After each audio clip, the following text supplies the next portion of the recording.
Hello everyone, welcome back to All Financial Discussion channel. For this video, I'd like to discuss the different types of S&P 500 ETF. So to be more precise, this video, I'm going to introduce the 12 different types of S&P 500 ETF. They are mainly so-called classified under this 6 category. The first one will be the core, the low-cost giant. Okay, so basically the top 3 S&P 500 actually fall under this first classes, which is the core, the low-cost giant.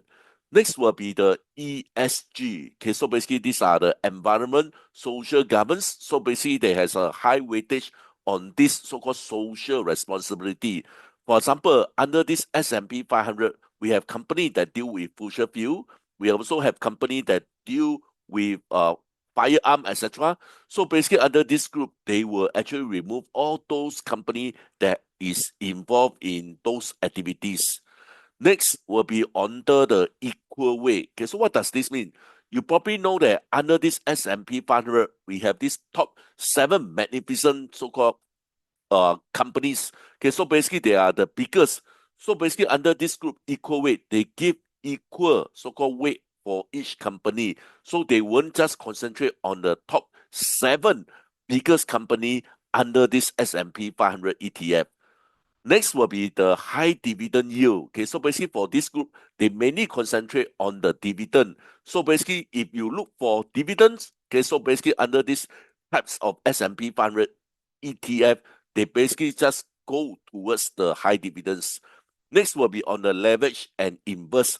Okay, so basically these are mainly for short-term investment, not for long-term. So in short, you can see that under this inverse, they basically bet against this S&P 500. Okay, so basically they actually think that S&P 500 will reduce rather than gain.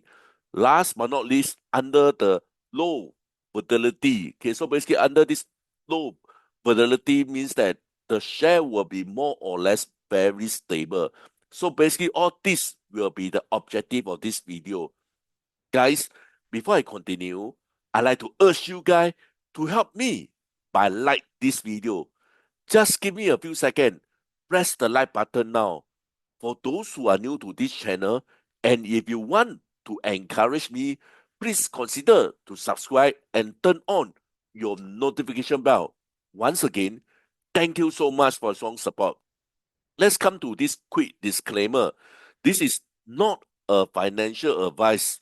Please conduct your own independent research, and if needed, consult a professional if you are unsure. Never invest more than you are willing to lose. With this, let's kickstart today's discussion. So over here, you already see many different types of S&P 500 ETF. So basically, I have highlighted the one that I'm going to discuss. So to be more precise, in fact, I will discuss 12 different types of S&P ETF. Coming to my first type of S&P 500 ETF, which is the core and the low-cost giant. Okay, so in fact, under this so-called category, these are actually the default S&P 500 ETF. Why? Okay, because they are among the largest and probably the most traded ETF in the world. So the primary goal of this so-called core and low-cost giant is to replicate the index performance at the lowest possible cost. Okay, so basically this is actually for the majority types of S&P 500 ETF, the core, the low-cost giant.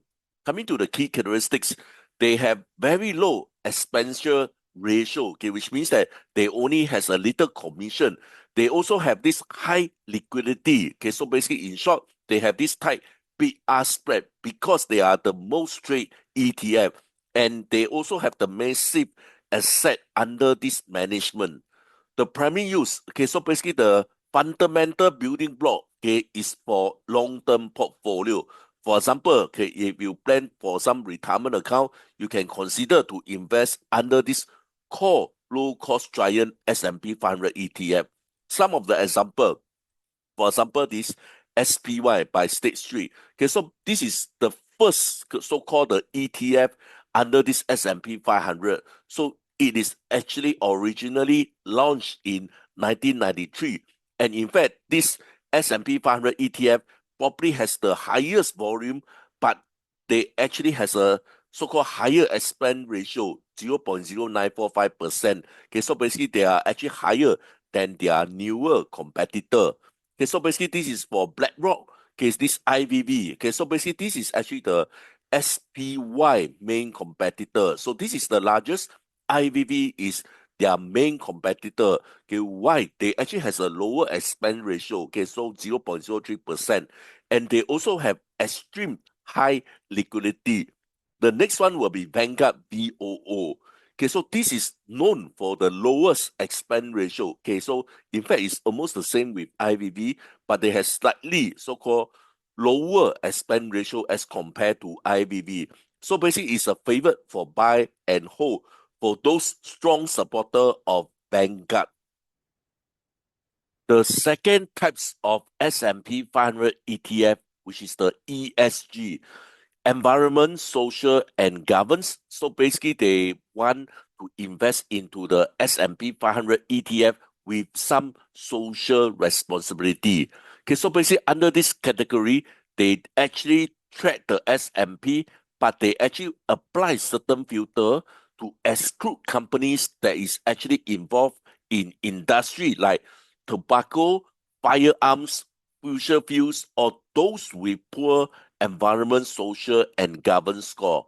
Coming to the key characteristics, they actually track a modified version of the S&P 500 index. Okay, so basically with this, they actually need to have a higher expansion ratio, which means that more commission when you actually under these types of S&P 500 ETF.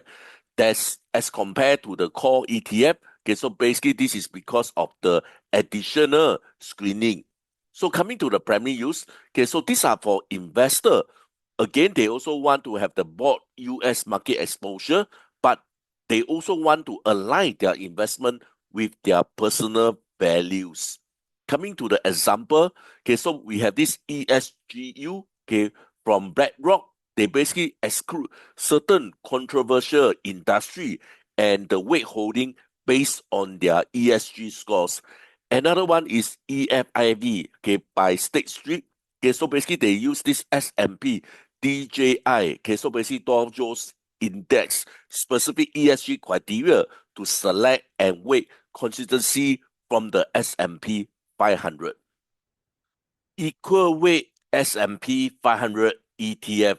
Okay, so instead of weighting company by market capitalization, okay, so mainly okay, it's actually dominated by Apple, Microsoft, Amazon, Nvidia, etc. So this company actually has a huge impact. So therefore, under this equal weight S&P 500 ETF, the fund actually hold an equal amount of every company that is actually in the index. Coming to the key characteristics, with this with equal weight, they actually reduce the concentration risk in the Magnified 7, okay, so or other mega cap stocks. Historically, it has sometimes outperformed and also sometimes underperformed the cap weight index over different periods. It has a value and small cap actually tilt, okay, which means that they actually tilt towards the smaller cap. So the primary user, okay, so for investor who want to have S&P 500 exposure, but again, they are concerned about over-relying on a few large company, and hence they actually want mid-cap exposure. Okay, so one of the example will be the RSP, okay, by Invesco. Okay, so basically they are the dominant player in this space. Okay, so but with a high expense ratio of 0.2%. The fourth type will be the high dividend S&P 500 ETF. So how they actually select? Okay, so basically the fund actually focus specifically on the dividend paying of the S&P 500. For example, okay, they actually trace indices that actually select and weight company that is actually based on dividend yield or has a strong history of stable dividend. Okay, so basically this is actually the selection criteria under this high dividend yield. Coming to the key characteristics, okay, the higher dividend yield than the standard S&P 500. The key performance can be quite different significantly, okay, especially during growth dominant bull market. Coming to the primary use, okay, so why investor will choose this high dividend yield is mainly for income focused investor. So basically they invest this high dividend yield so as to seek higher and potentially more stable dividends income from large US company. Okay, so for example, okay, we have this SDY from State Street. Okay, so they actually track the S&P high yield dividends so index, which require a history of increasing dividends for at least 20 consecutive years. Another one will be DVY by BlackRock. While not exclusively S&P 500, it uses a simple method to select the high yield US stock. Okay, so this is under the fourth different types of S&P 500. They mainly focus on dividend.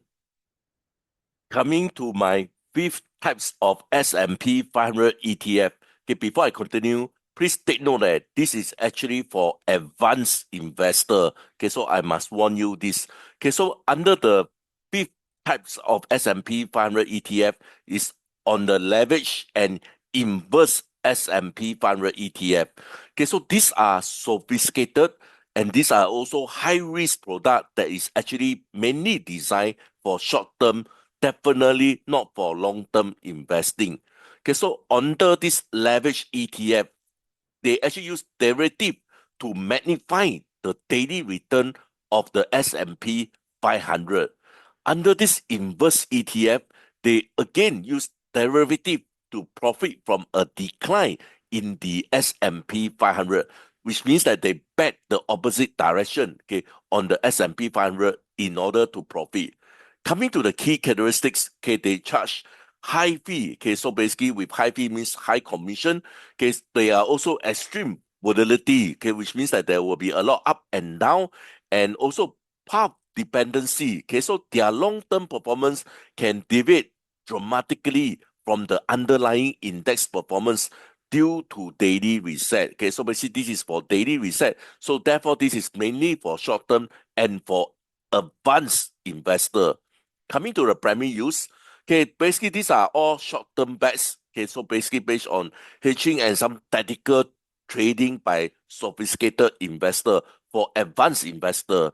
Okay, so some of the examples, okay, so basically SSO, SH, SPXU by ProShare. But please be very careful when you actually invest under this kind of S&P 500 ETF. Coming to my last types of S&P 500 ETF will be the low volatility. Okay, so low volatility means that lesser up and down. Okay, so which means that it is much more predictable. Okay, so this fund actually select the least volatility stock from the S&P 500. The key objective is it actually aim to provide market-like return with less dramatic swing, which means that lesser up and lesser down.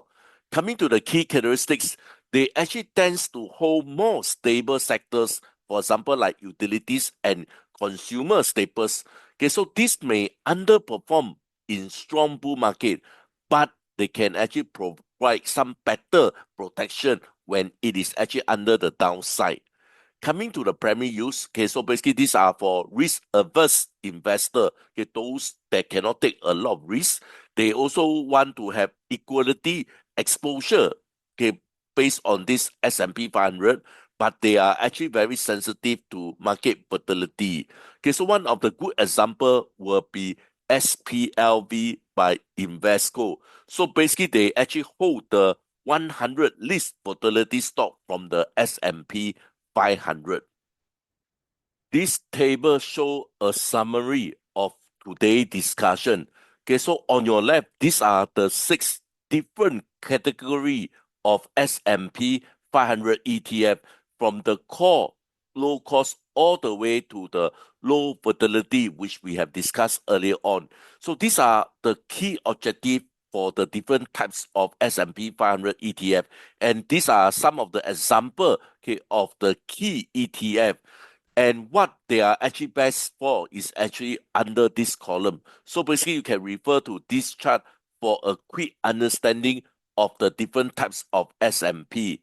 Coming to my last slides, okay, so basically is how to choose the right S&P 500 ETF. For the majority of us, okay, so basically we need to stick with the core, the low-cost ETF.